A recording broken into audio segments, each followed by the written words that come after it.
Hello, welcome home to Eden.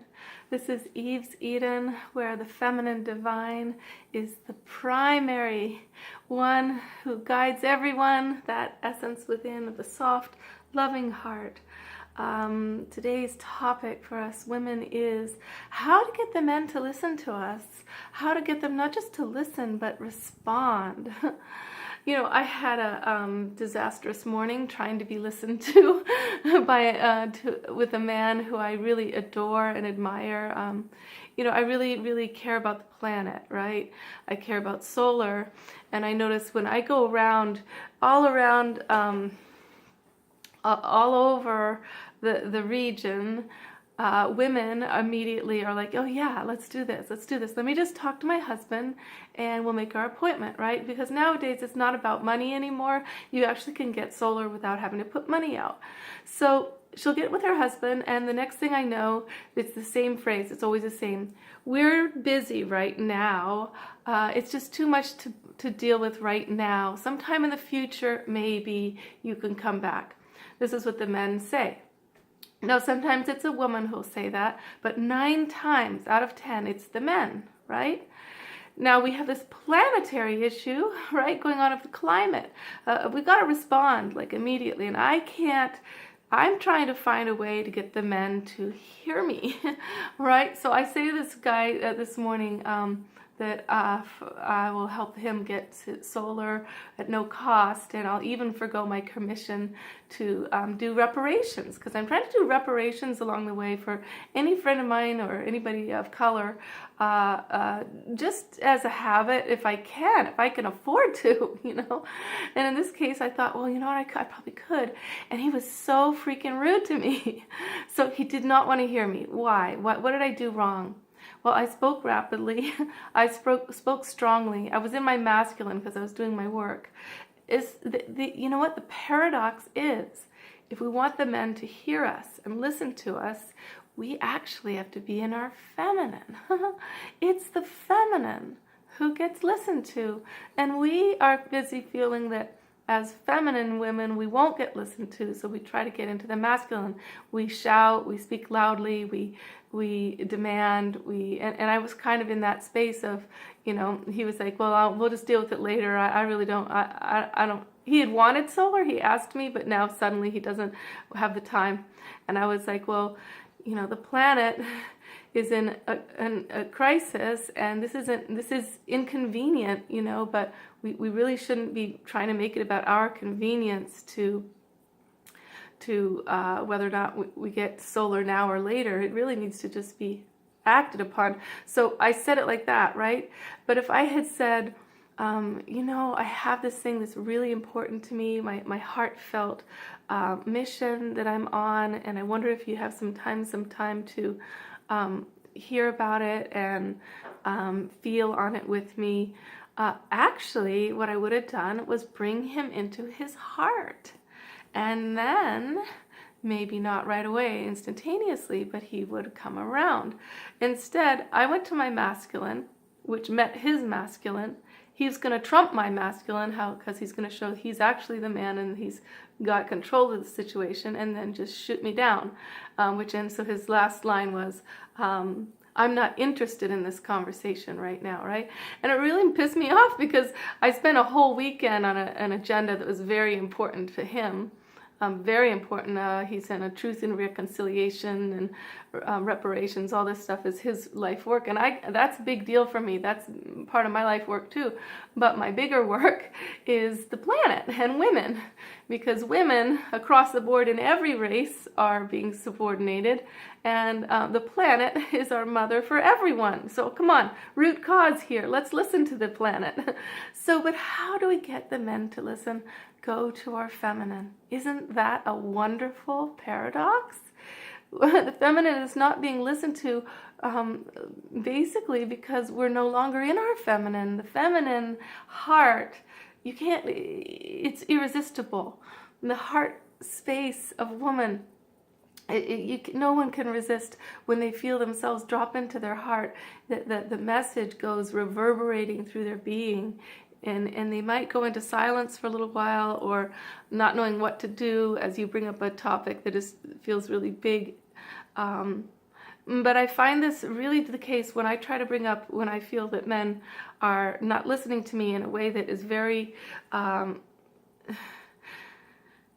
very patriarchal, very much the way many men talk over women or talk us out of our feelings or ignore us. When I try to combat that with, you're doing that thing that all men do. Oh my God, that many men do. The men get into a rage, they get into a fury. How dare you call me sexist? I am not sexist. You're just, you're just a bitch feminist, right? But if I keep it totally specific to that moment, they're willing to hear that. But then what's upsetting to me is I want to talk about the bigger issue. I want to talk about how this is the way they just treated me. Like in the creating of my album, I worked with men who just wouldn't respond to the musical designs I had. They would to a certain degree, and then at a certain level, when it came to my own ignorance musically, they just shot me down. And my ignorance is part of my magnificence in terms of it keeps me innocent enough to have creative ideas that don't fit into the norm, right? And so I want the guys in the music industry to see that this is a big issue in the music business about the way they control women and how powerless we are, because I had to just back down or else I wouldn't get my album made. All the work, all the money I'd put in would be lost, right? So I had to give up various creative ideas along the way with different musical projects I've done. But if I can find the way to stay in my heart, it's huge a difference in terms of getting listened to.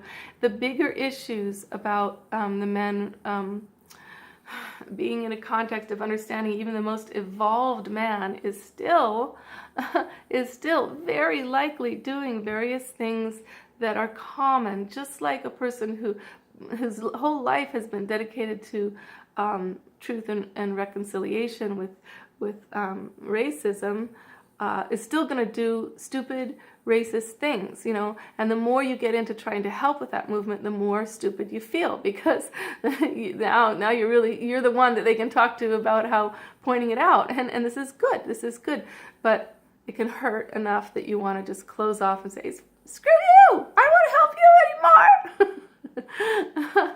But we're all one, we're all one big family, and so stay in your feminine, stay in your heart. When you want to be heard, don't go and explain yourself in masculine terms with a masculine tone of voice or even logically. Just stay with feelings and your specific truth and your specific desire of how they can fix it.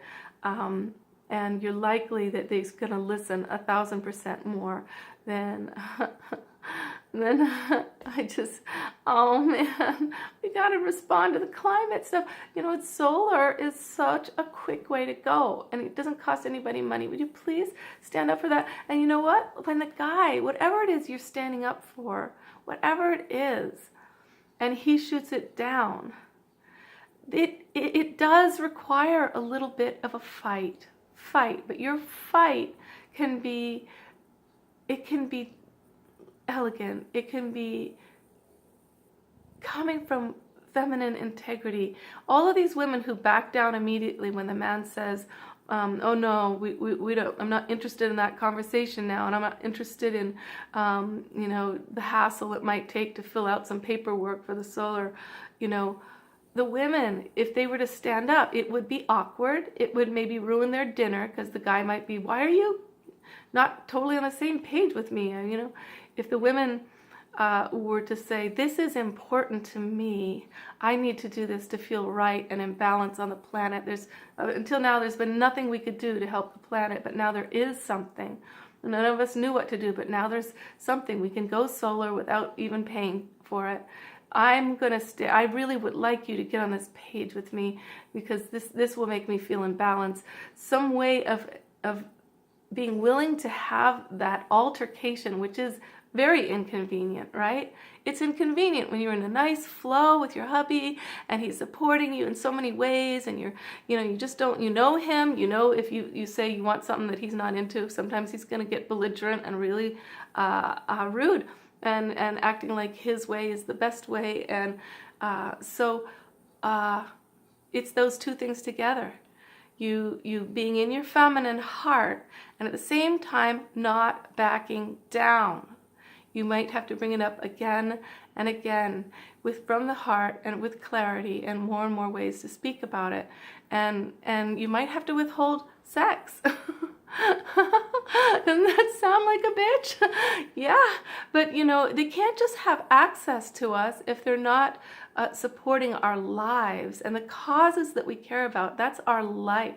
So I felt so pissed off that this guy, I've been supporting the cause that supports his life as an African American man, but the cause that supports my life and all the life of the planet and all the lives of the women of the planet, he's not down for even hearing about, right, or moving forward with, means to me that I'm just not as important as he thinks he is, So we have to make ourselves important, though. We have to stand there, stick with it.